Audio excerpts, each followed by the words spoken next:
अस्सलामुअलैकुम dear students, आवां तव्हांजो पंहिंजो अमीन चौहान।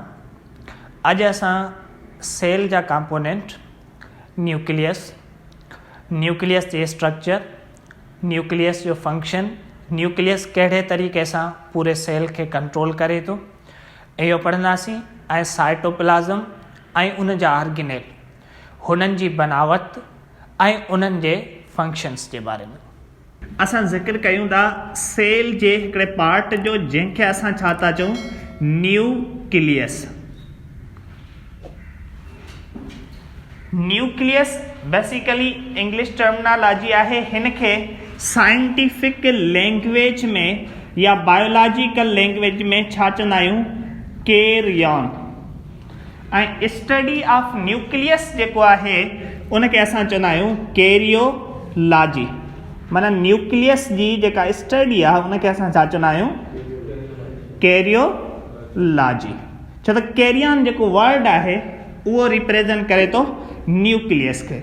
त study of nucleus is called karyology. Nucleus basically जेको नालो ॾिनो आहे उहो इन जी पोजीशन जे हिसाब सां नालो ॾिनो आहे। Mean it is present in the centre of the cell. या अगर इहे पुछा कई वञे त सेल जो सेंट्रल पार्ट कहिड़ो आहे, त सेल जो सेंट्रल पार्ट असां वटि कहिड़ो आहे, न्यूक्लियस आहे। Central part of cell is nucleus. Cell जो जेको सेंट्रल पार्ट आहे उहो असां वटि न्यूक्लियस आहे। हाणे असां अचूं था न्यूक्लियस जे शेप ते। त न्यूक्लियस असां वटि ख़ासि तौर ते जेको शेप आहे न्यूक्लियस जो उहो स्फेरिकल हूंदो आहे। हिन जो जेको शेप आहे उहो कहिड़ो हूंदो आहे, स्फेरिकल या राउंड शेप हूंदा आहिनि। ऐं some time they are Oval shape, माना बेज़वी शकिल जा हूंदा आहिनि। स्फेरिकल आर ओवल शेप हूंदा आहिनि जेके प्रेजेंट हूंदा आहिनि सेल जे सेंटर में, माना सेल जे दरमियान प्रेजेंट हूंदा आहिनि। हिननि न्यूक्लियस खे असां कंट्रोल सेंटर ऑफ सेल चवंदा आहियूं। कंट्रोल सेंटर ऑफ सेल माना सेल जूं जेके समूरियूं एक्टिविटीज़ आहिनि उनखे कंट्रोल केरु कंदो आहे, न्यूक्लियस कंदो आहे। इन जे करे असां हिन खे ब्रेन ऑफ दी सेल चवंदा आहियूं। अगरि इहो पुछियो वञे त उहो कहिड़ो ऑर्गेनेल आहे जेको ब्रेन ऑफ द सेल तसवर कयो हूंदो आहे, त उहो असां वटि केरु आहे, न्यूक्लियस। अहिड़ो न्यूक्लियस जे अंदरि छा आहे जंहिंजे करे असां न्यूक्लियस खे ब्रेन ऑफ द सेल था चऊं या control centre of the cell था चऊं, त because it contain the genetic material. हिन खे कंट्रोल सेंटर छो था चऊं, बिकॉज हिन वटि छा मौजूदु आहे, जेनेटिक मटीरियल मौजूदु आहे। उहो जेनेटिक मटीरियल सेल जो कहिड़ो हूंदो आहे, त उहो आहे असां वटि DNA। It contain genetic material ऐं उहो जेनेटिक मटीरियल असां वटि कहिड़ो आहे, DNA। पुछा थी सघे थो कई वञे त DNA स्टैंड फॉर, त DNA stand for deoxy ribose nucleic acid.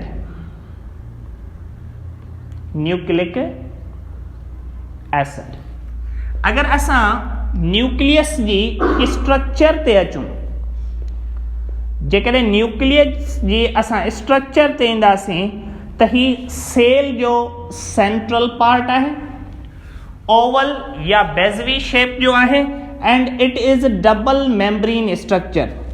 Nucleus जी जेकॾहिं तव्हां स्ट्रक्चर में ईंदो त nucleus itself have 2 membranes, माना ही जेको आहे डबल मेम्ब्रेन स्ट्रक्चर आहे। ऐं उहे 2 मेम्ब्रेन जेके आहिनि उन्हनि खे असां छा चवंदा आहियूं, न्यूक्लियर मेम्ब्रेन या न्यूक्लियर इनवेलप। माना न्यूक्लियस जी मेम्ब्रेन खे असां छा चवंदा आहियूं, जंहिंखे असां न्यूक्लियर मेम्ब्रेन या न्यूक्लियर इनवेलप चवंदा आहियूं, या न्यूक्लियर इनवेलप चवंदा आहियूं। हाणे ही जेके ॿई मेम्ब्रेन आहिनि उन्हनि जी कंपोज़िशन सेल मेम्ब्रेन वारी कंपोज़िशन साॻी आहे। मतिलबु these membrane are made up of phospholipid bilayer, same composition आहे। हिन न्यूक्लियर मेम्ब्रेन जे अंदरि नंढा नंढा पोर हूंदा आहिनि ऐं उन्हनि पोर्स खे असां छा चवंदा आहियूं? Nuclear pore. It membrane contain, उनमें नंढा नंढा सोराख हूंदा आहिनि जिन्हनि खे असां छा चवंदा आहियूं? Nuclear pores. हिननि पोर्स जी मदद सां साइटोप्लाज़म मां न्यूक्लियस जे अंदरि ऐं न्यूक्लियस खां साइटोप्लाज़म जे ॿाहिरि जेका मटीरियल आहे उहो एक्सचेंज थींदो आहे। माना the exchange between nucleus and cytoplasm occur through the nuclear pore. सम्झ में अचे थो? त साइटोप्लाज़म ऐं न्यूक्लियस जे विच में जेका मूवमेंट थींदी आहे, माना साइटोप्लाज़म मां का शइ न्यूक्लियस जे अंदरि वञे ऐं न्यूक्लियस मां का शइ ॿाहिरि अचे, उहा कंहिंजी मदद सां ईंदी आहे? न्यूक्लियर पोर्स जी मदद सां ईंदी आहे।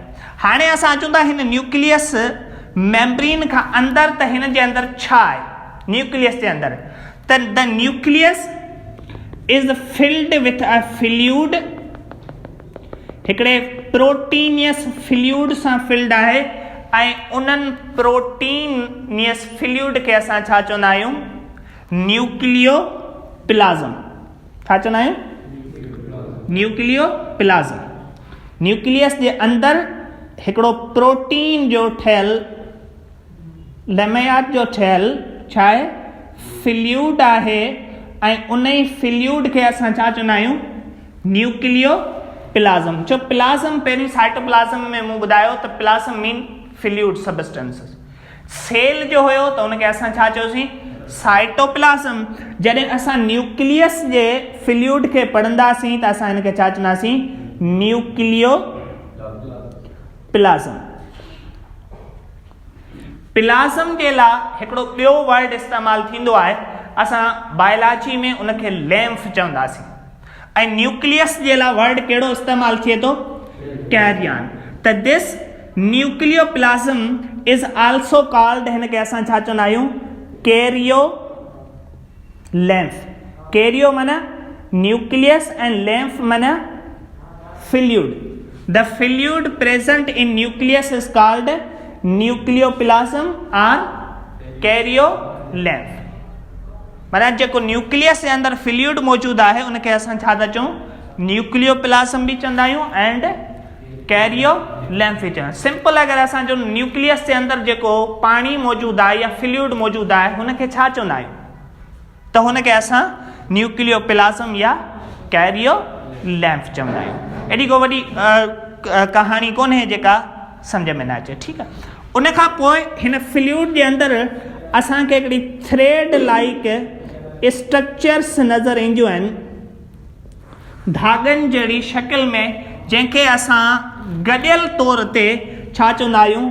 Chromatin network. छा चवंदा आहियूं? Chromatin network. जॾहिं हिन नेटवर्क पूरे खे असां खोलंदासीं त ही असां जेकॾहिं ह्यूमन सेल जी ॻाल्हि करियूं त असांखे 46 धागा मिलंदा एंड हर धागो छा चवराईंदो? क्रोमोज़ोम। माना जेकॾहिं क्रोमोज़ोम अलॻि नाहिनि थियल, पाण में विचड़ियल आहिनि, त उनखे असां छा चवंदासीं? Chromatin network. ऐं जॾहिं हिनखे असां अलॻि कंदासीं हर धागे खे, त पोइ हीउ धागो छा थी वेंदो? क्रोमेटिन नेटवर्क खे हिनखे जॾहिं असां खोलंदासीं त असां वटि हिन क़िस्म जे हिकिड़े थ्रेड में तब्दील थींदो, जंहिंखे असां छा चवंदासीं? क्रोमोज़ोम। हाणे क्रोमोसोम जेको वर्ड आहे, chroma mean colour, soma mean body, माना कलर्ड बॉडी। क्रोमोज़ोम खे पहिरियों चकर जॾहिं न्यूक्लियस जे अंदरि फ्लेमिंग ॾिठो हुयो त हुन ॾिठो त ही एॾा कंडेंस्ड हुआ, हिन चयो का इहा कलर्ड स्ट्रक्चर आहे, का कारे रंग जी शइ पई आहे। पर जॾहिं उन्हनि खे अलॻि अलॻि खोलियो वियो त हक़ीक़त में उन्हनि खे को बि कलर कोन हुयो, पर उन्हनि खे नालो हुनजो छा जो ॾेई छॾियो? Chromosome. And chromosome were discovered by Fleming. हिकिड़ो साइंटिस्ट हुयो जंहिंजो नालो छा हुयो, फ्लेमिंग, हुननि खे डिस्कवर कयो। क्रोमोसोम ते छा आहे, जेकॾहिं असां क्रोमोसोम खे ओपन कंदासीं, क्रोमोसोम जी कंपोज़िशन खे, त basically chromosome is made up of two things, ॿिनि शयुनि जो ठहियलु आहे। कहिड़ो, हिकिड़ो असां वटि DNA जेको जेनेटिक मटीरियल आहे, माना जेको जेनेटिक मटीरियल न्यूक्लियस जे अंदरि उहो DNA आहे, ऐं DNA छा ते मौजूदु हूंदो आहे त उहो क्रोमोसोम ते वेढ़ियल हूंदो आहे। बेसिकली क्रोमोसोम इज़ नथिंग, हिकिड़ो जेको धाॻो आहे, जेकॾहिं उन धाॻे खे तव्हां खोलींदा त तव्हांखे कहिड़ी स्ट्रक्चर मिलंदी, DNA, that is the basically genetic material of the organism. जेको कंहिं बि ऑर्गेनिज्म जो जेको जेनेटिक मटीरियल आहे उहो कहिड़ो आहे, DNA आहे।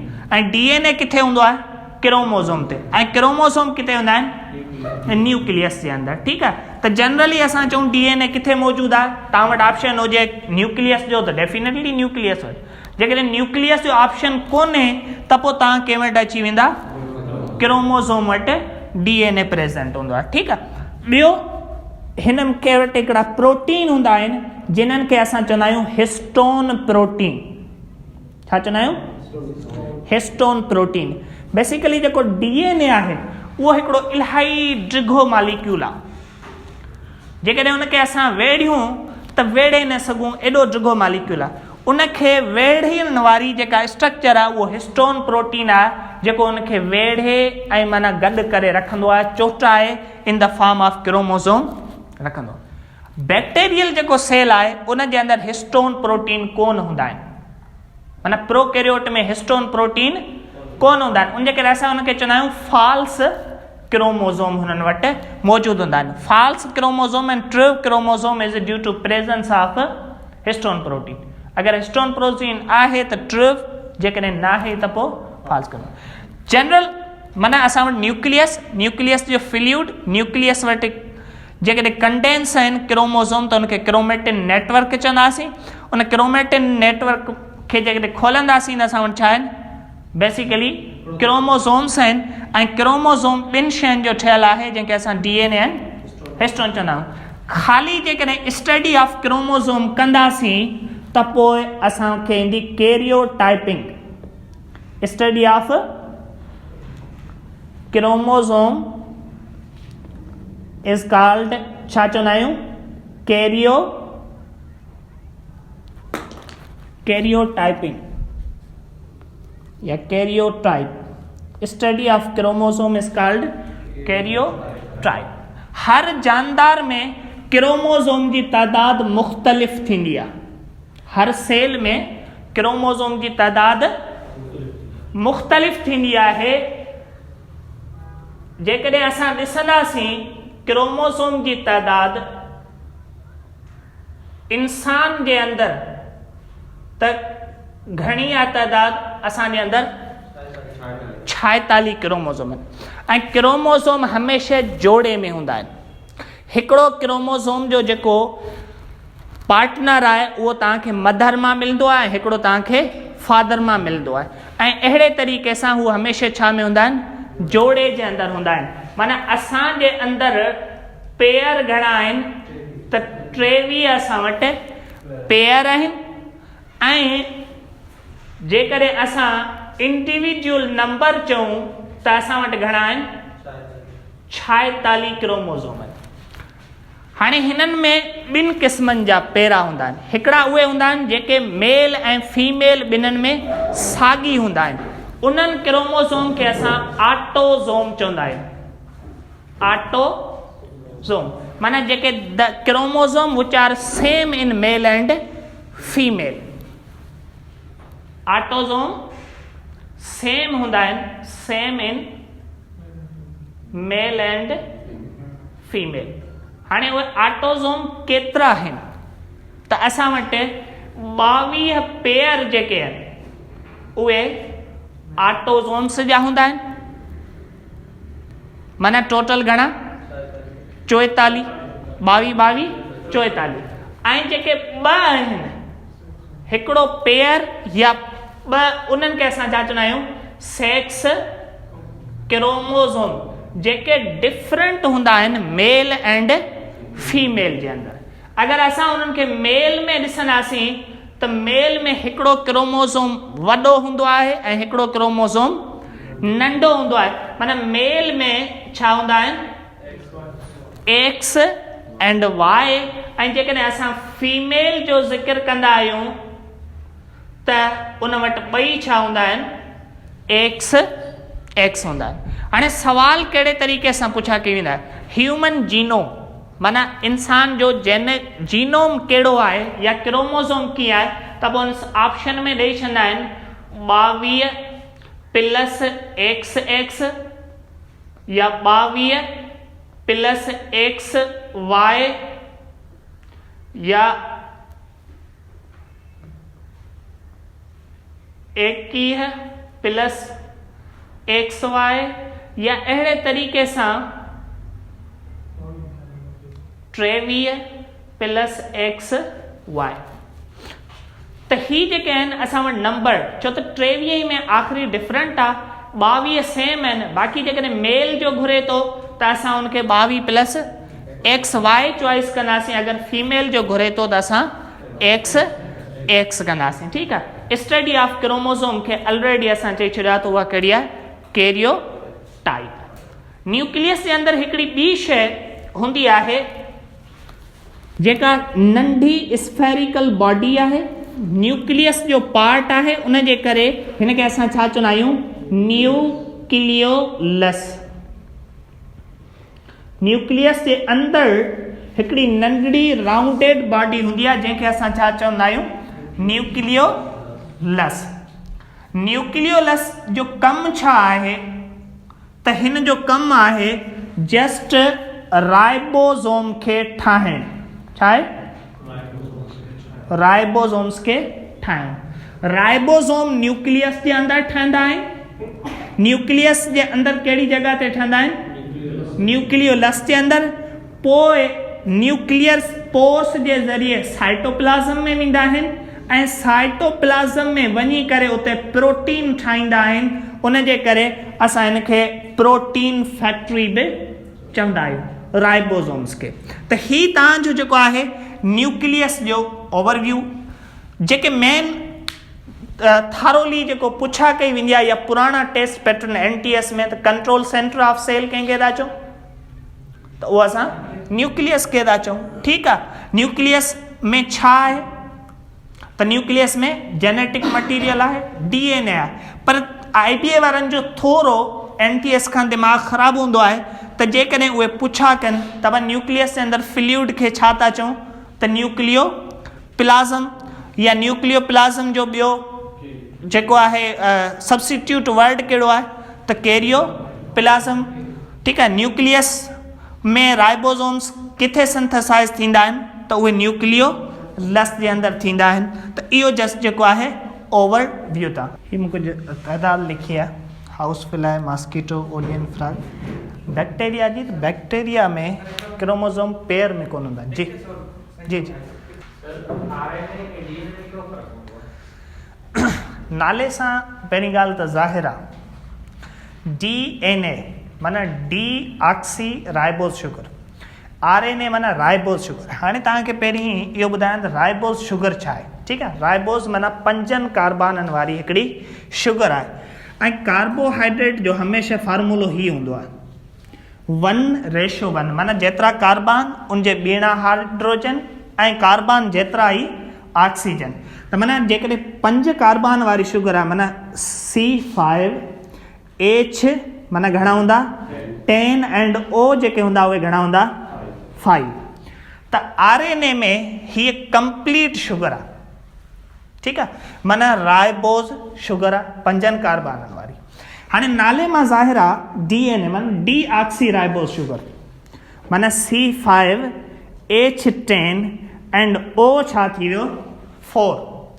माना हिकिड़ी जेका ऑक्सीजन आहे D mean lace, oxy mean oxygen, माना हिकिड़ी ऑक्सीजन हिन में घटि आहे। डी ऑक्सी राइबोस शुगर आहे। त पहिरियों प्राइमरी फंक्शन नाले जे हिसाब सां, ठीकु आहे।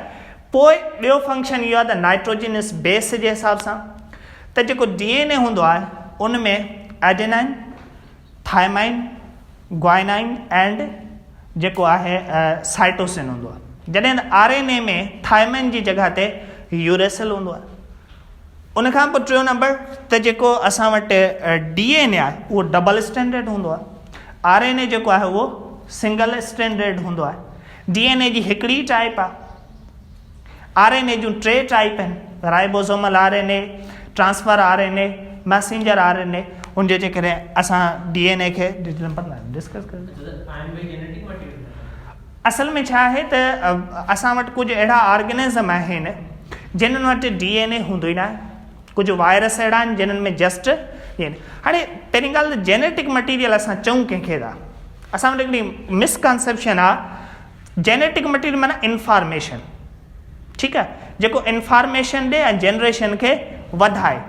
हाणे वायरस में छा थींदो आहे त RNA ईंदियूं आहिनि कॉपीज़, उहे प्रोटीन ठाहींदियूं आहिनि, नओं वायरस ठाहे छॾींदियूं आहिनि, माना इंफॉर्मेशन ट्रांसफर थी, ॿियो ऑर्गेनिज़म ठही वियो। Therefore RNA is also genetic material. Therefore, in case of virus, DNA and RNA both are genetic material. पर असां ऑर्गेनिज़म जेके हूंदा आहियूं उन्हनि जो RNA डायरेक्टली किथे वञी कमु नथो करे, माना जेसी ताईं असांजो DNA इंस्ट्रक्ट नथो करे त majorly DNA is genetic material. RNA ज़ाहिर आहे DNA त न्यूक्लियस मां ॿाहिरि ई कोन निकिरंदो आहे, DNA उते RNA जूं कापियूं ठाहींदो आहे, पोइ मोकिलींदो आहे, माना त असुलु जेको फंक्शन करे पियो उहो केरु पियो करे, DNA करे, त जेनेटिक मटीरियल थियो। पर वायरस में जेकॾहिं कुझु अहिड़ा वायरस आहिनि जंहिंमें DNA आहे ई कोन, माना डायरेक्टली RNA वञी कमु पियो कराए, पंहिंजूं कापीज़ ठाहे पियो। असां वारे केस में सिर्फ़ु DNA आहे, छो त RNA असां वटि बि ठहे थो पर उहो DNA ठाहे थो।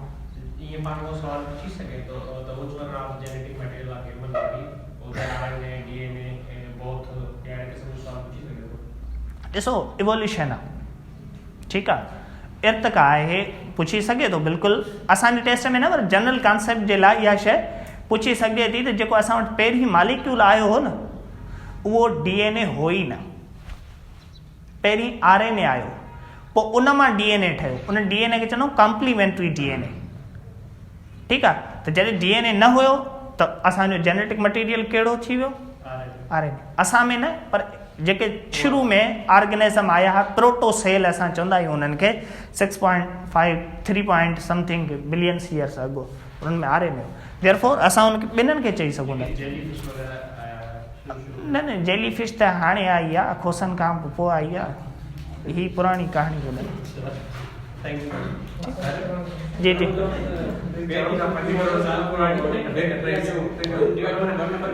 असल में छा आहे, क्रोमोसोम बैक्टीरिया जेके आहिनि प्रोकैरियोट्स, उन्हनि में पेयर हूंदा ई न आहिनि, माना फॉल्स क्रोमोसोम आहे। पेयर तॾहिं थियनि था जॾहिं 3 क्रोमोसोम आहिनि, न्यूक्लियर मेम्ब्रेन आहे, हुन में हूंदो ई हिकिड़ो आहे सिंगल क्रोमोसोम बैक्टीरियाज़ में। माना प्रोकैरियोट्स में असां ईअं चऊं त हुन में क्रोमोसोम पेयर में हूंदा ई न आहिनि, हिकिड़ो ई क्रोमोसोम हूंदो प्रोकैरियोटिक सेल में। हाणे जेको असां लास्ट डे ते डिस्कस कयोसीं त फाइनल जेको कंपोनेंट आहे उहो आहे साइटोप्लाज़म।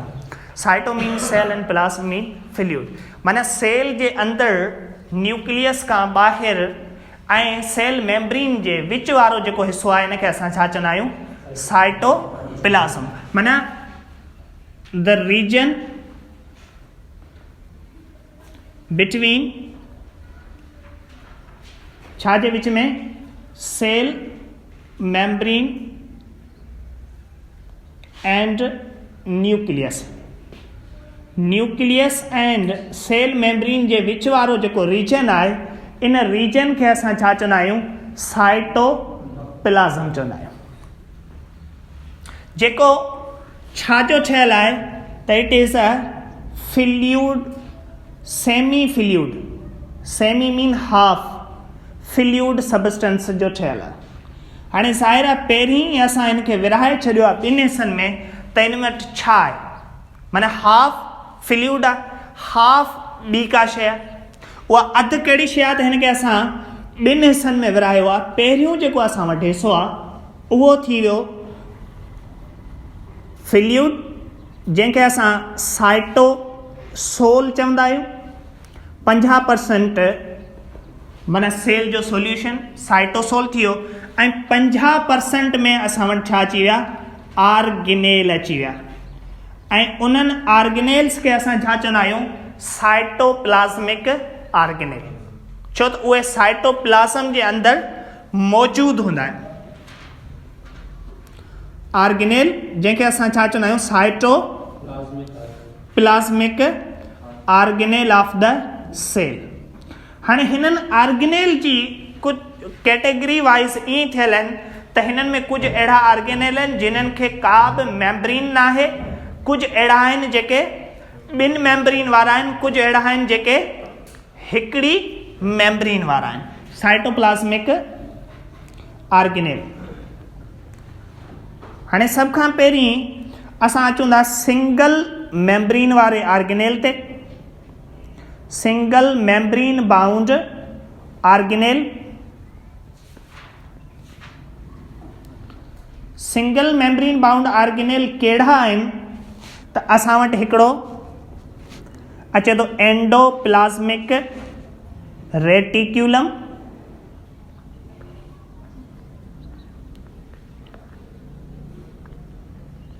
ऐं ॿिए नंबर ते असां वटि गोल्जी कॉम्प्लेक्स या गोल्जी बॉडीज़, ऐं टे नंबर ते असां वटि लाइसोज़ोम्स, ऐं चौथे नंबर ते असां वटि ईंदियूं आहिनि माइक्रो बॉडीज़। माइक्रो बॉडीज़ में असां वटि पर ऑक्सीज़ोम ऐं गिलाइक्सीज़ोम, ही आर्गेनेल। ॿिए नंबर ते असां वटि आहिनि double membrane bound organelle. Membrane bound organelle. Double membrane bound organelle कहिड़ा आहिनि, सेल में घणा आहिनि? साइटोप्लाज़्मिक जी ॻाल्हि था करियूं, टोटल 3 आहिनि। न्यूक्लियस बि डबल मेम्ब्रेन आहे, पर जेकॾहिं असां साइटोप्लाज़्मिक आर्गेनेल जी ॻाल्हि था करियूं या सेल आर्गेनेल जी, त असां वटि 2 आहिनि डबल मेम्ब्रेन आर्गेनेल। उहे 2 कहिड़ा आहिनि? हिकिड़ो असां वटि न्यूक्लियस आहे, हिकिड़ो असां वटि माइटोकॉन्ड्रिया, ऐं ॿियो असां वटि छा आहे, क्लोरोप्लास्ट। जनरली असां छो त 3 टाइप आहिनि, असां क्लोरोप्लास्ट खे ई पढ़ंदा आहियूं, पर असां वटि 3 टाइप हूंदा आहिनि प्लास्टिस जा, क्लोरोप्लास्ट, क्रोमोप्लास्ट ऐं ल्यूकोप्लास्ट। त जनरली सेल आर्गेनेल असां छा चवंदासीं, प्लास्टेड्स। टी जेका कैटेगरी आहे उहा आहे नॉन मेम्ब्रेन बाउंड आर्गेनेल जी। नॉन मेम्ब्रेन बाउंड आर्गेनेल उहे असां वटि घणा आहिनि? 3। मूं पहिरीं ज़िक्र कयो, तव्हां सभ खां पहिरीं असां वटि आहे VCR जनरली माना वैक्यूल। ॿियो असां वटि आहे सेंट्रियोल। टियों असां वटि आहे राइबोज़ोम। ही त नाला पाण उन ॾींहुं यादि कया हुआ, लिखिया हुया मुंहिंजे ख़्याल में, विसरी विया।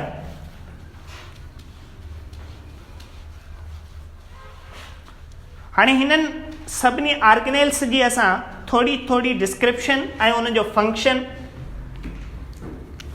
डिस्कस कंदासीं। त सभ खां पहिरीं असां वटि आहे endoplasmic reticulum.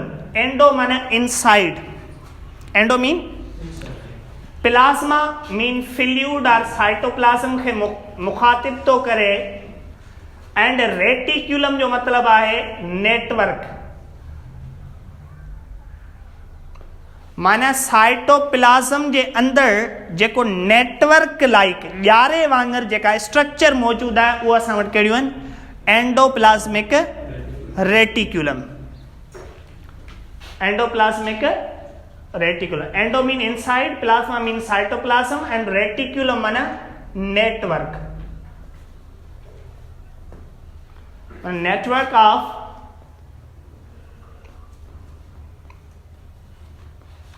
Thread like structure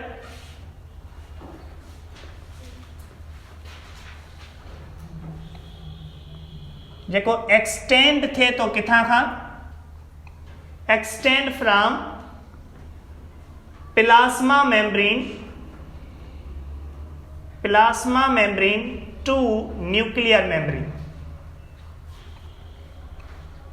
two nucleus माना प्लाज्मा मेम्ब्रेन खां वठी न्यूक्लियर मेम्ब्रेन ताईं जेको ही थ्रेड लाइक स्ट्रक्चर से एक्सटेंड थियन थियूं इन्हनि खे असां छा था चऊं एंडोप्लाज्मिक रेटिकुलम वर्ड ज़ाहिर पियो आहे endo mean inside plasma mean cytoplasm and reticulum mean network the network of thread धागनि जहिड़ी शकिल जो जेको प्लाज्मा मेम्ब्रेन खां न्यूक्लियस मेम्ब्रेन ताईं एक्सटेंड थिए इनखे असां छा चवंदा आहियूं एंडोप्लाज्मिक रेटिकुलम चवंदा आहियूं हाणे एंडोप्लाज्मिक रेटिकुलम खे generally train of the cell चइबो आहे train of the cell train जो छा कमु हूंदो आहे हिकु जॻह खां ॿिए जॻह ताईं मुसाफ़िरनि खे पहुचाइण ऐं सामान वग़ैरह खणी वञनि त मीन एंडोप्लाज्मिक रेटिकुलम जो कमु आहे सेल मेम्ब्रेन खां न्यूक्लियस ताईं सामान खे खणी अचणु माना एंडोप्लाज्मिक रेटिकुलम जो बुनियादी कमु कहिड़ो थी वियो transportation from cell membrane to nucleus उन खां पोइ हिन एंडोप्लाज्मिक रेटिकुलम जा ॿ क़िस्म आहिनि हिकिड़ियूं अहिड़ियूं एंडोप्लाज्मिक रेटिकुलम आहिनि जंहिंजे मथे राइबोसोम्स मौजूदु हूंदा आहिनि ऐं हिकिड़ियूं अहिड़ियूं आहिनि जिन्हनि जे मथां राइबोसोम्स मौजूदु कोन हूंदा माना हिकिड़ियूं लसियूं आहिनि ॿियूं खंडराट आहिनि इन जे करे हिकिड़नि एंडोप्लाज्मिक रेटिकुलम खे असां रफ एंडोप्लाज्मिक रेटिकुलम चवंदा आहियूं या इन्हनि खे ग्रेन्यूलेटेड ग्रेन्यूल माना दाणा जंहिंजे मथां दाणा दाणा मौजूदु हुजनि उन्हनि एंडोप्लाज्मिक रेटिकुलम खे असां छा चवंदासीं रफ एंडोप्लाज्मिक रेटिकुलम हाणे इहे दाणा छा जा आहिनि इहे ग्रेन्यूल्स कहिड़ा आहिनि त basically these granules are the ribosomes ribosomes असांखे किथे मिलंदा they are attached on rough endoplasmic reticulum ऐं राइबोसोम्स जो कमु छा आहे प्रोटीन सिंथेसिस करणु त असां जनरली चई सघूं था त rough endoplasmic reticulum are involved in protein synthesis छो त हिननि वटि राइबोसोम्स मौजूदु आहिनि ऐं राइबोसोम्स छा था कनि प्रोटीन ठाहीनि था त असां इहो चई था सघूं त प्रोटीन सिंथेसिस में इन्वॉल्व आहिनि प्रोटीन सिंथेसिस अकर इन रफ एंडोप्लाज्मिक रेटिकुलम ॿियूं जेके एंडोप्लाज्मिक आहिनि उहे आहिनि स्मूथ एंडोप्लाज्मिक रेटिकुलम माना जंहिं ते को बि ग्रेन्यूल्स या राइबोसोम्स कोन्हे इन्हनि खे असां ए ग्रेन्यूलेटेड एंडोप्लाज्मिक रेटिकुलम चवंदा आहियूं हिननि वटि को बि राइबोसोम्स वग़ैरह कोन्हे but they have necessary enzymes therefore these are involved in manufacturing of lipids माना लिपिड जी ही छा कराईंदियूं आहिनि मेटाबॉलिज्म कराईंदियूं आहिनि माना उनखे तोड़ंदियूं आहिनि ऐं उनखे ठाहींदियूं आहिनि हिकिड़ो कमु स्मूथ एंडोप्लाज्मिक रेटिकुलम जो लिपिड मेटाबॉलिज्म ॿियो हिननि जो कमु आहे डिटॉक्सिफिकेशन जी सवेर ते पुछो DNA माना डीऑक्सीराइबोस जॾहिं वर्ड डी अचे माना घटि करणु माना ही छा कंदा आहियूं डिटॉक्सिफिकेशन माना जेको असां अल्कोहल या ड्रग्स वग़ैरह रखंदा आहियूं उन्हनि जे ज़हर खे घटि कंदियूं माना उहो सेल ऑर्गेनेल जेको कंहिं शइ जी टॉक्सिसिटी टॉक्सिन माना ज़हर टॉक्सिन पढ़ियो आहे न टॉक्सिसिटी खे घटि कंदा आहिनि उन जे करे हिन खे चइबो आहे इट इज़ इन्वॉल्वड इन डिटॉक्सिफिकेशन ऑफ ड्रग्स जेके असां दवाऊं वग़ैरह खायूं था, हकीमनि वारियूं दवाऊं या फेसबुक था घुराए, उन्हनि जी अगरि एंडोप्लाज़मिक रेटिकुलम न हुजे त पोइ वरी साइड इफेक्ट ॾिसजो, ठीकु आहे। त it is involve in detoxification of drugs. ॿियो जेको इम्पॉर्टेंट कमु आहे उहो हिन जो आहे, इहो पुछा कई वेंदी आहे अक्सर, convert cholesterol in vitamin D. असां वटि हिकिड़ो सुवालु अक्सर पुछा कंदा आहिनि, असांखे सिज मां कहिड़ी विटामिन मिलंदी आहे? जे सिज मां विटामिन डी मिलंदी आहे, अब सिज छा? सिज को दलाल आहे छा जो विटामिन खणी थो अचे, या वापारी आहे जो विटामिन खणी अची पुॼाए थो? सिज मां विटामिन न मिलंदी आहे, सिज मां सिर्फ़ु असांखे रोशनी मिलंदी आहे, ऐं उन रोशनी जी मदद सां असांजी बॉडी में जेको मौजूदु कोलेस्ट्रोल हूंदो आहे उनखे असांजा एंडोप्लाज़मिक रेटिकुलम छा में कन्वर्ट कंदा आहिनि? विटामिन डी में कन्वर्ट कंदा आहिनि। सिज मां असांखे विटामिन डी कोन थी मिले। सिज जी जेका सुबुह जो रोशनी हूंदी आहे उहे रेज़ पावरफुल हूंदा आहिनि। उहे जॾहिं असांजी स्किन ते या एडिपोज टिश्यूज़, असां वटि जेको जिस्म में जमा थींदो आहे कोलेस्ट्रोल, उहो एडिपोज टिश्यूज़ में थींदो आहे, साईं सम्झनि था, मसल टिश्यूज़ में। पोइ उते एंडोप्लाज़मिक रेटिकुलम इन कोलेस्ट्रोल खे, इन चर्बी खे कन्वर्ट कंदा आहिनि छाजे अंदरि? विटामिन डी जे अंदरि। सो द एंडोप्लाज़मिक रेटिकुलम, कहिड़ा endoplasmic? Smooth endoplasmic reticulum convert cholesterol in vitamin D in presence of sunlight जी मौजूद है। बाक़ी सिज मां विटामिन असांखे कोन थी मिले, सिज मां रोशनी मिलंदी आहे, असांजी बॉडी जेको आहे पाण सिंथेसाइज़ कंदी आहे विटामिन। उनखां पोइ ॿिए नंबर ते जेको तव्हांजो आर्गेनेल आहे उहो आहे गोल्जी कॉम्प्लेक्स। सम्झ में अचे पियो? हाँ, कंहिंखे हिकिड़े खे? अच्छा, थोरो थोरो अचे पियो न, ठीकु। गोल्जी कॉम्प्लेक्स, या हिन खे ॿिए नंबर ते असां गोल्जी बॉडीज़ बि चवंदा आहियूं, ऐं टे नंबर ते असां हिन खे गोल्जी अपरटस बि चवंदा आहियूं। हिन जा नाला इलाही माइटनि रखिया, छा कयूं, दादलो हूंदो। उनखां पोइ असां हिन खे साइंटिफिक लैंग्वेज में डिक्टायोज़ोम बि चवंदा आहियूं, ठीकु आहे। Golgi complex, Golgi bodies, Golgi apparatus and dictyosomes. ही बि एंडोप्लाज़मिक रेटिकुलम वांगुरु हिकिड़ो नेटवर्क मौजूदु आहे, पर हिननि जे ॿिन्हिनि पासनि ते किश्ता हूंदा आहिनि। कश्ता इमरान खान वारा पिनण वारा, मीन द नेटवर्क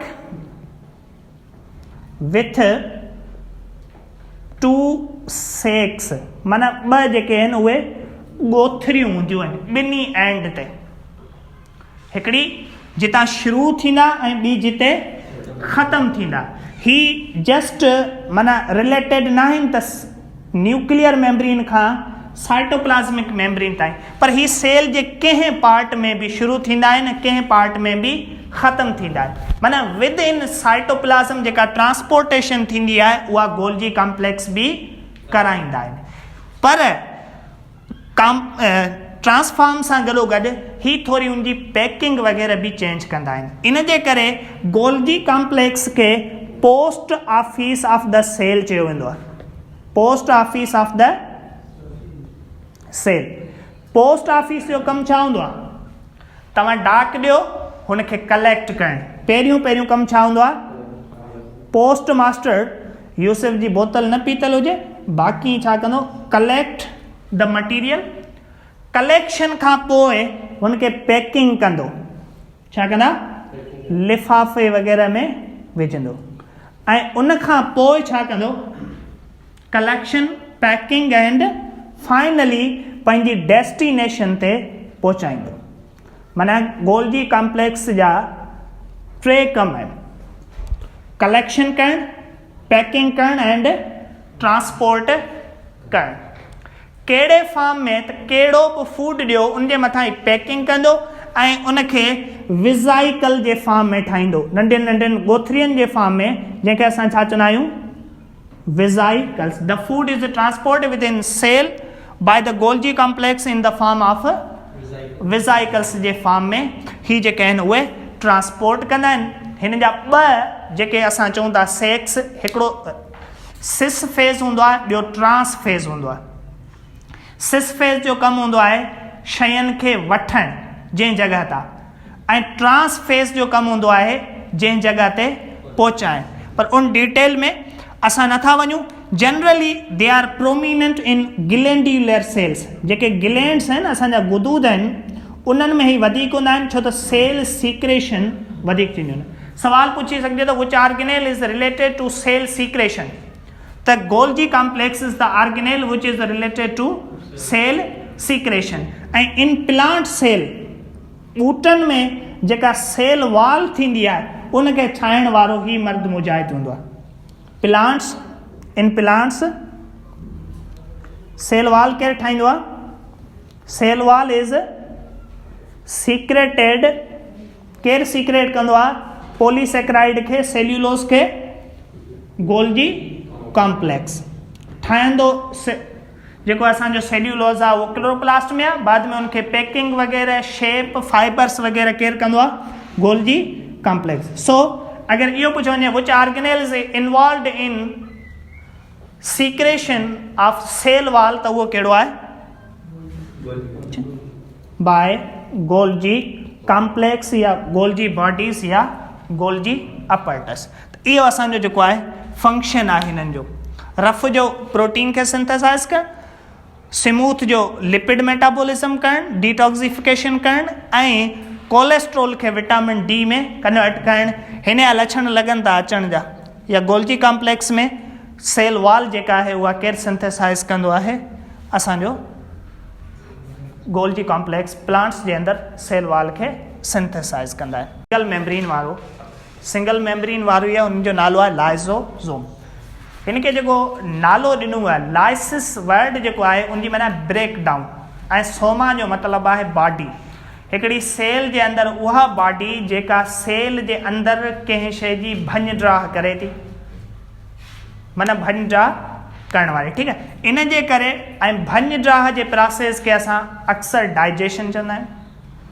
लाइसोसोम जो जेको ॿियो नालो आहे उहो आहे सुसाइडिक सेक। माना ही उहा बम्बार गोथरी आहे जेका सेल खे ख़ुदि खे मारे छॾंदी आहे, सुसाइडिक सेक। या हिनखे असां डिस्ट्रक्शन सेंटर बि चवंदा आहियूं, जिते डिस्ट्रक्शन थिए, तबाही थिए, उन जॻह खे असां लाइसोसोम चवंदा आहियूं। These are single membrane structure present only in animals। Plant में, फंजी में या बैक्टीरिया में प्रेजेंट कोन हूंदा आहिनि। They are only and only present in plant cells. हाणे डिस्ट्रक्शन छो था कराइनि? छाजे करे त हिननि वटि हिकिड़ा एंजाइम मौजूदु हूंदा आहिनि, ऐं उन्हनि एंजाइम खे असां चवंदा आहियूं hydrolytic enzyme. Hydrolysis is the process of break down of molecule, ऐं उनजो उपतड़ आहे कंडेंसेशन। जॾहिं मॉलिक्यूल पाण में मिलंदा आहिनि, को वॾो मॉलिक्यूल ठाहींदा आहिनि, त उन प्रोसेस खे असां चवंदा आहियूं कंडेंसेशन। ऐं जॾहिं को मॉलिक्यूल टुटंदो आहे, नंढनि मॉलिक्यूल में कन्वर्ट थींदो आहे, त उनखे असां छा चवंदा आहियूं? हाइड्रोलाइसिस उन अमल खे चवंदा आहियूं। ऐं जेके एंजाइम हाइड्रोलाइसिस कराईंदा आहिनि उन्हनि खे असां छा चवंदा आहियूं? हाइड्रोलाइटिक। माना they cause the break down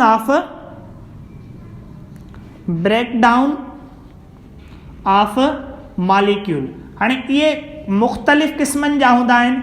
lipase enzyme हूंदा आहिनि, माना लिपिड जी ब्रेक डाउन कंदा आहिनि। ग्लाइकोसाइडेज हूंदा आहिनि, ग्लूकोज जी ब्रेक डाउन कराईंदा आहिनि। अमाइलेज हूंदा आहिनि, कार्बोहाइड्रेट जी ब्रेक डाउन कराईंदा आहिनि। प्रोटीएज हूंदा आहिनि, माना प्रोटीन जी डाइजेशन कराइनि। हाइड्रोलाइसिस हिकिड़ो जनरल कैटेगरी आहे, पर उनजा फर्दर टाइप्स आहिनि। त माना हिन जो जेको कमु आहे त सेल जे अंदरि का बि शइ अगरि अचे थी त उनखे छा करणु, इंट्रा सेल्यूलर डाइजेशन, माना उहो ऑर्गेनेल जेको सेल जे अंदरि डाइजेशन कराईंदो आहे या हज़म कराईंदो आहे त उहो कहिड़ो आहे, लाइसोसोम।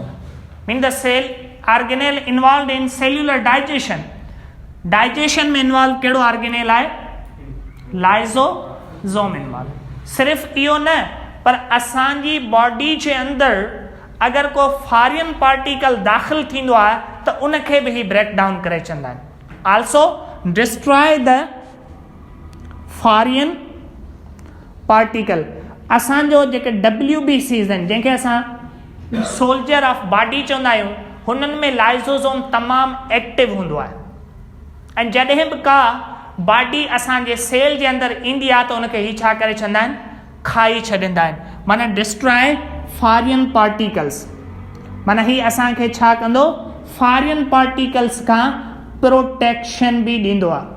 जॾहिं बि का बॉडी असांजे जिस्म जे अंदरि दाख़िल थींदी आहे त उनखे ही किल करे छॾंदा आहिनि। In which organelle is involve in destruction of foreign particles in the cell, त उहो असां वटि कहिड़ो आहे, लाइसोसोम चवंदा आहियूं। पर हिन जी ख़राबु आदत आहे, सफ़ा बुखियो आहे, लालची आहे। उहो कीअं, जॾहिं हिन खे खाधो नाहे मिलंदो, फॉरेन पार्टिकल न मिलिया, कंहिंजी दावत बावत ते न विया, छो त असां रगड़ो उतां ॾींदा आहियूं, पेट बुखियो आहे, घर जी मानी 2-4 टक खाइणी पइजी वई, त पोइ वरी लाइसोसोम असां खां बदिलो वठंदो आहे। उहो कीअं, त जेका सेल मेम्ब्रेन आहे, तव्हांखे ख़बर आहे लाइसोसोम जी जेका मेम्ब्रेन आहे उहो बि लाइपोप्रोटीन जी ठहियलु आहे, माना लिपिड एंड प्रोटीन जी ठहियलु आहे। उन्हनि ई प्रोटीन ऐं लिपिड्स खे ही छा कंदो, खाइणु शुरू कंदो, माना सेल सेल्फ ईटिंग कंदो, पंहिंजो पाण खे खाईंदो, पंहिंजी मेम्ब्रेन तोड़ण खां पोइ इहे एंजाइम काॾे अची वेंदा, ॿाहिरि अची वेंदा, ऐं जॾहिं ॿाहिरि अची वेंदा त ॿिया जेके ऑर्गेनेल्स आहिनि उन्हनि खे बि खाई वेंदो, एंड फाइनली पूरे सेल खे छा कंदो, डिस्ट्रॉय कंदो। सेल्फ ईटिंग जे प्रोसेस खे असां ऑटोफेजी चवंदा आहियूं। Auto mean self and phase mean eat. The process of phagocytosis, जेको खाइण जो अमल हूंदो आहे उनखे फेगोसाइटोसिस चवंदा आहियूं। जॾहिं सेल पंहिंजो पाण खे खाईंदो आहे त उनखे असां छा चवंदा आहियूं, ऑटोफेजी चवंदा आहियूं। ऐं इहा ऑटोफेजी केरु कराईंदो आहे, लाइसोसोम कराईंदो आहे।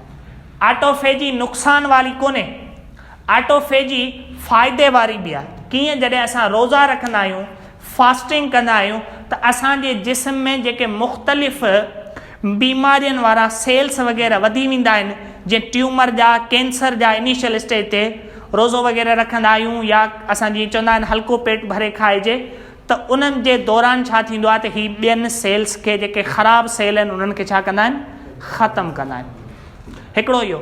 ॿियो त असां जॾहिं ॼमंदा आहियूं त असांजूं जेके फिंगर्स हूंदियूं आहिनि इहे गॾु हूंदियूं आहिनि। ॼमण खां कुझु ॾींहं पहिरीं जेकॾहिं केरु फिंगर्स खे सेपरेट कंदो आहे त उहो बि केरु आहे, लाइसोसोम। या असांजा जेके अखियुनि जा भिरूं हूंदा आहिनि, इन्हनि खे सेपरेट केरु कंदो आहे, लाइसोसोम। असांजूं जेके बॉडी में ओपनिंग्स आहिनि उन्हनि खे खोलण में जेको किरदारु आहे उहो कंहिंजो आहे, लाइसोसोम्स जो आहे। जनरली ही जेको आहे ऑटोफेजी एंड सेल्यूलर डाइजेशन जे अंदरि इन्वॉल्व आहे। छाजे करे त हिन वटि हाइड्रोलाइटिक एंजाइम्स मौजूदु आहिनि। ऐं ही ऑटोफेजी जी वजह सां असां सुसाइडिक सेक चवंदा आहियूं, माना सेल खे पाण खे तबाह कंदो आहे। फाइनली असां वटि अचंदियूं माइक्रो बॉडीज़, मेम्ब्रेन बाउंड नंढियूं नंढियूं स्ट्रक्चर आहिनि, जंहिंखे असां छा था चऊं, माइक्रो बॉडीज़। माइक्रो बॉडीज़ ॿ आहिनि, हिकिड़ी आहे पर ऑक्सीज़ोम, पर ऑक्सीज़ोम। पर ऑक्सीज़ोम असांजे एनिमल सेल्स जे अंदरि मौजूदु हूंदी आहे। एनिमल सेल्स ख़ासि करे कहिड़ा सेल, लिवर एंड किडनी जे अंदरि, लिवर एंड किडनी जे अंदरि। हिन जो कमु छा हूंदो आहे त जेको बि असां टॉक्सिक सब्सटेंस खाईंदा आहियूं या पीअंदा आहियूं, मिसाल तौरु अल्कोहल जेको आहे, अल्कोहल खे ही कन्वर्ट कंदी आहे छाजे अंदरि, हाइड्रोजन परऑक्साइड में, ऐं उन खां पोइ हिन खे कन्वर्ट कंदी आहे छाजे अंदरि, पाणी जे अंदरि। छो त हिन वटि जेके आहिनि कैटालिस एंजाइम प्रेजेंट हूंदा आहिनि, जंहिंजी मदद सां असां हिनखे चऊं, because it convert the hydrogen peroxide into, hydrogen peroxide हिकिड़ो असां वटि टॉक्सिक सबस्टेंस आहे, ज़हर आहे, जेकॾहिं उहो असांजी किडनीज़ या लिवर जे अंदरि रहे त उहो नुक़सानु कंदो आहे, उनखे छाजे अंदरि कन्वर्ट कंदो आहे, पाणी जे अंदरि, माना उनजी टॉक्सिसिटी खे जेको आहे ख़तमु कंदो आहे। मीन असां ईअं खणी चऊं त पैराक्सीज़ोम जो जेको कमु आहे उहो आहे डिटॉक्सिफिकेशन ऑफ अल्कोहल। अल्कोहल जी असांजे जिस्म में डिटॉक्सिफिकेशन कंदो आहे, पर हीअ हिकिड़ी सर्टेन लिमिट ते कंदो आहे, उनखां पोइ हीअ सेल पाण कमज़ोर थी वेंदा आहिनि। तॾहिं अक्सर जेके ड्रिंकर हूंदा आहिनि उन्हनि जो लिवर ऐं किडनी छा थींदो आहे, ख़राबु थींदो आहे। बेसिकली लिवर ऐं किडनी जे अंदरि छा ख़तमु थी वेंदो आहे, परऑक्सीज़ोम ख़तमु थी वेंदा आहिनि ऐं उन्हनि जी डिटॉक्सिफिकेशन न थी सघंदी आहे, पोइ उन्हनि खे कारीसाई या ॿियूं बीमारियूं थी वेंदियूं आहिनि। त जनरली असां जेकॾहिं हिन में पॉइंट पिक कयूं त ही हाइड्रोजन परऑक्साइड खे H2O2 खे कन्वर्ट कंदी आहे वाटर जे अंदरि, या असां ईअं चऊं त cellular organelle involved in the detoxification of alcohol. Alcohol जी डिटॉक्सिफिकेशन में इन्वॉल्व कहिड़ो आहे त उहो असां वटि परऑक्सीज़ोम आहे।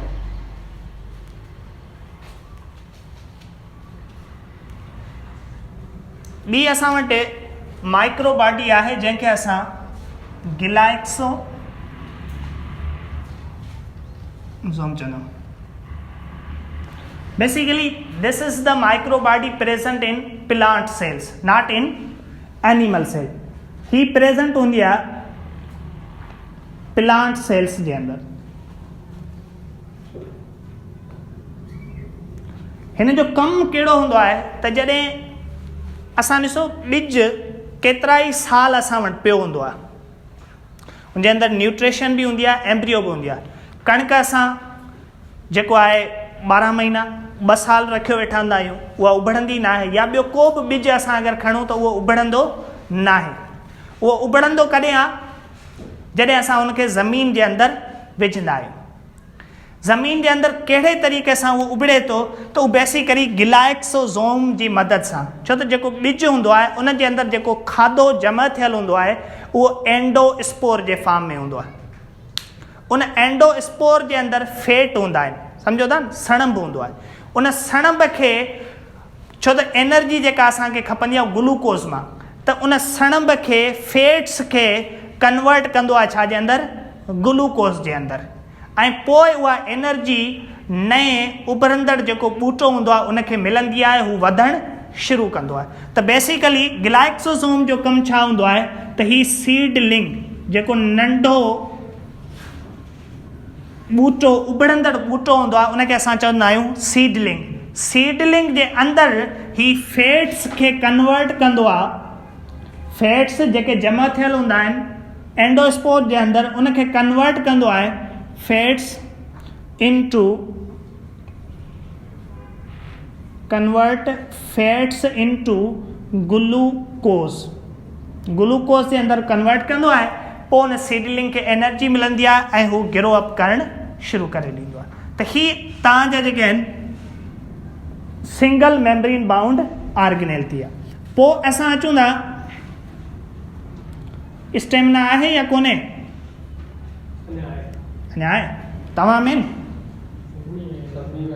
डबल मेम्ब्रेन बाउंड ऑर्गेनेल ते, त डबल मेम्ब्रेन बाउंड ऑर्गेनेल असां वटि 2 आहिनि, हिकिड़ो माइट्रोकॉन्ड्रिया ऐं ॿिया प्लास्टिड।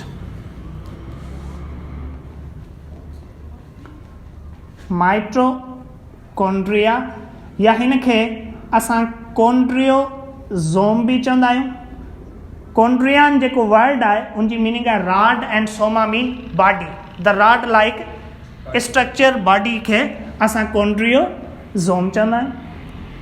हिन जा शेप डिफरेंट कंदा आहिनि, vary according to the cell, rod shape, oval shape और समटाइम राउंड शेप भी प्रेजेंट हूंदा आहिनि।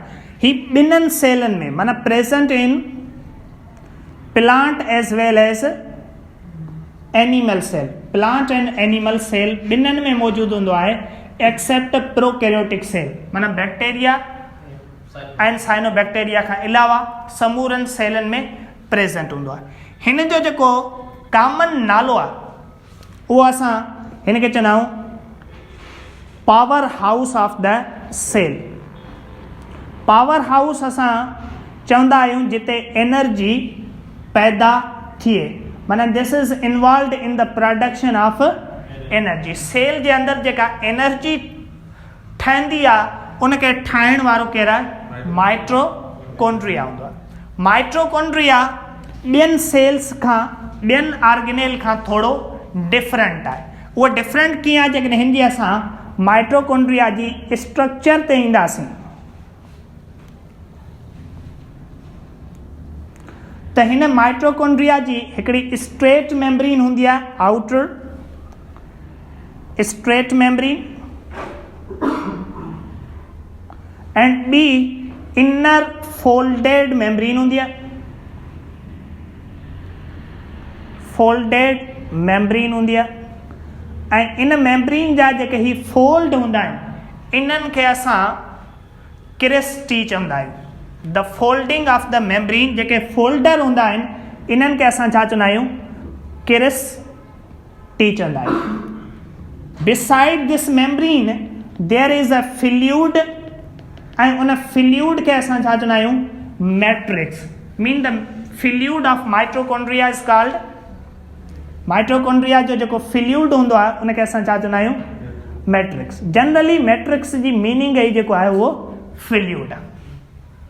माइट्रोकॉन्ड्रिया वटि पंहिंजो DNA ऐं राइबोसोम्स हूंदा आहिनि। Mean it has its own DNA, RNA and ribosomes. हिन वटि पंहिंजा DNA, RNA एंड राइबोसोम। पर DNA बि पंहिंजो अथसि, RNA बि पाण ठाहींदो आहे पंहिंजा अथसि, ऐं राइबोसोम्स बि पंहिंजा। माना जेकॾहिं हीअ तबाह थी वियो या ड्रही वियो त हीअ पंहिंजो पाण खे छा करे सघे थो? रिप्लिकेट करे सघे थो। इन जे करे असां हिन खे चवंदा आहियूं semi autonomous. Semi mean self, autonomous mean ख़ुदि मुख़्तियार। ही पंहिंजो पाण खे जेको आहे जनरेट करे सघे थो, therefore it is called semi autonomous structure. Mitochondria जो जेको फंक्शन आहे वो वेल नोन फंक्शन आहे। It is involved in aerobic respiration.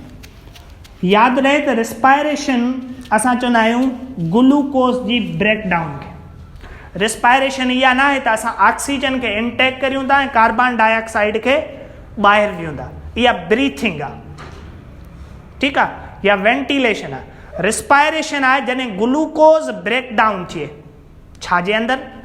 Lactic acid जे अंदरि, इथाइल अल्कोहल जे अंदरि, या कार्बन डाइऑक्साइड एंड वाटर जे अंदरि breakdown of glucose is called respiration. हाणे जेकॾहिं उहा साइटोप्लाज़म जे अंदरि थिए थी त या त हुन मां लैक्टिक एसिड थींदो in case of animal cell, या बैक्टीरियल या हुननि जे में सिर्फ़ु इथेनॉल प्रोड्यूस थींदो त इहा एनएरोबिक रिस्पायरेशन आहे। पर जेकॾहिं इहो पायरेवेट में टुटी ऐं पोइ further carbon dioxide and water जे अंदरि डिवाइड थिए थो त पोइ इहा छा थी वेंदी? असां वटि एरोबिक रिस्पायरेशन थींदी। त mitochondria is involved not in respiration but aerobic respiration, जेका इन प्रेजेंस ऑफ ऑक्सीजन थींदी। Function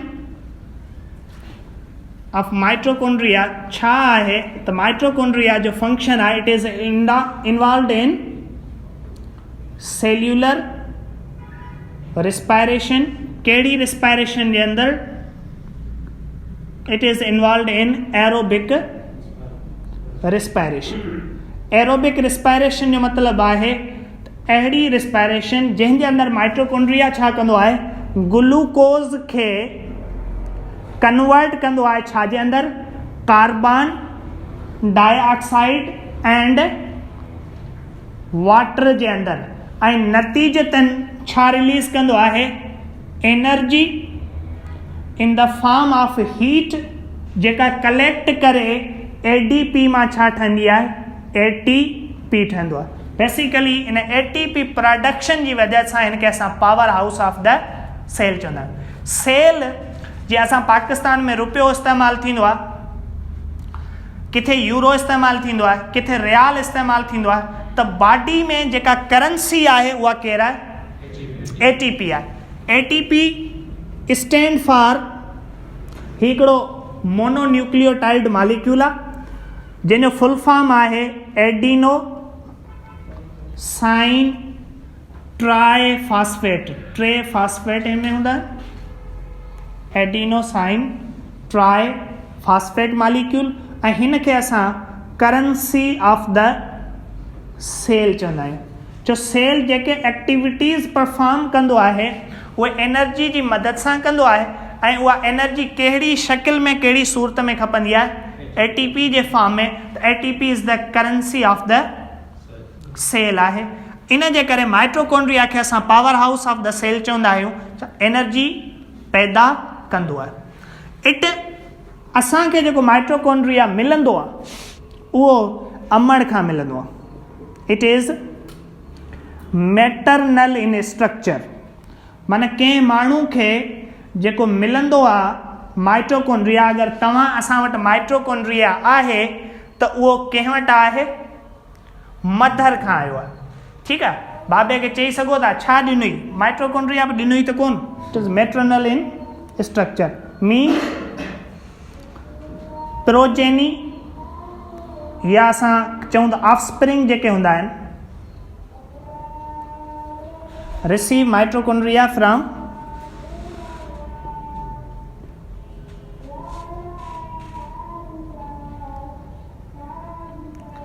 from there mother, not from the father. हाणे हुनजो रीज़न छा आहे, त असांखे जेको ही मिलंदो आहे उहो एग मां मिलंदो आहे। तव्हांखे ख़बर आहे एग हिकिड़ो कंप्लीट सेल आहे, उन्हनि जे अंदरि जेके ऑर्गेनेल्स हूंदा आहिनि उहे हिते ई पिया हूंदा आहिनि। ठीकु आहे, जेके मसाला माइट्रोकॉन्ड्रिया थियो, न्यूक्लियस डिप्लॉइड थियो, या ॿिया जेके बि ऑर्गेनेल। जॾहिं असां स्पम जी ॻाल्हि कंदा आहियूं, स्पम सॼो फ्यूज़ न आहे थींदो, जस्ट स्पम जो हेड थींदो आहे जंहिं वटि न्यूक्लियस हूंदा आहिनि, ऐं ऑर्गेनेल वग़ैरह जेके हूंदा आहिनि उहे नेक रीजन में रहिजी वेंदा आहिनि, त उहे ट्रांसमिट थी कोन सघंदा आहिनि। असां जेको रिसीव कंदा आहियूं उहो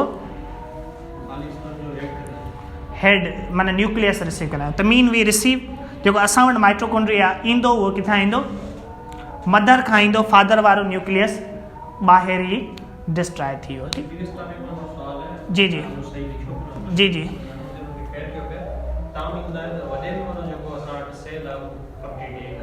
जी जी हाँ,